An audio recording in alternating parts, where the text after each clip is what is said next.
And our top story this hour is the U.S. government takes over American car companies. Foreign car manufacturers are facing major problems with their vehicles, resulting in numerous recalls. Coincidence or conspiracy? Here to talk to us about it is RT contributor and investigative journalist Wayne Madsen. Now, Wayne, the Toyota recall. You allege the Obama administration is actually waging economic warfare, a campaign against Toyota, industrial sabotage against Japan through a pre-planned operation directed against Toyota. Explain this. Walk us through this. Okay, first of all, we have to understand that President Obama right now is in the car business because he's basically taken over General Motors.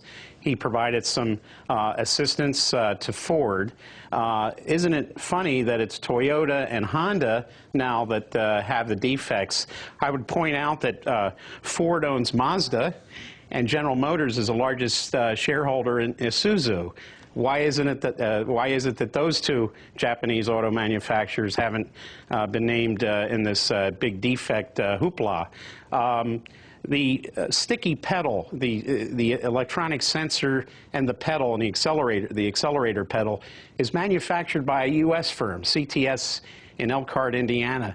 They also supply the same pedal to the U.S. military for its vehicles. We've heard nothing about from the Pentagon about that issue, and China's Jiangling Motors complained also about these sticky accelerator pedals from the same provider, CTS, and there was a recall of those pedals for those Chinese vehicles, and they basically stopped doing business with this very same company. So CTS, an American firm, seems to be the bad guy here.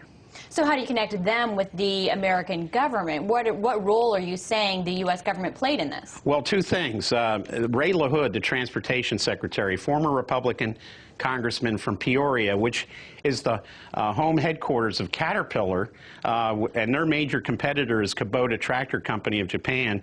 Ray LaHood is basically owned and operated by Caterpillar. He's now the Transportation Secretary.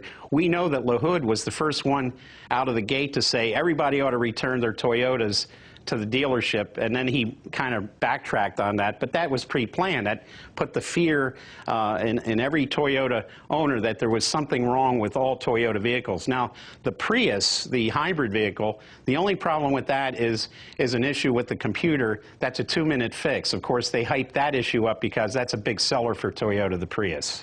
Okay, but, you know, to be fair, Toyota issued these recalls. Would it be so bad if U.S. officials kind of jumped on the negative PR bandwagon to disparage an international company, and that could possibly boost up American automakers, which have been so hurt? Well, there's another thing playing here, and it has nothing to do really with the auto manufacturers, the Japanese Honda, which also now has a recall, and Toyota. There's a big conflict between the Obama administration and Japan over the military bases in Okinawa. Prime Minister Yukio Hatoyama wants to scrap the deal made with the previous government of Japan. Also, there's a real interest in driving down the value of the yen as opposed to the U.S. dollar. This has had that effect. The yen has dropped because of this major issue right now with Toyota.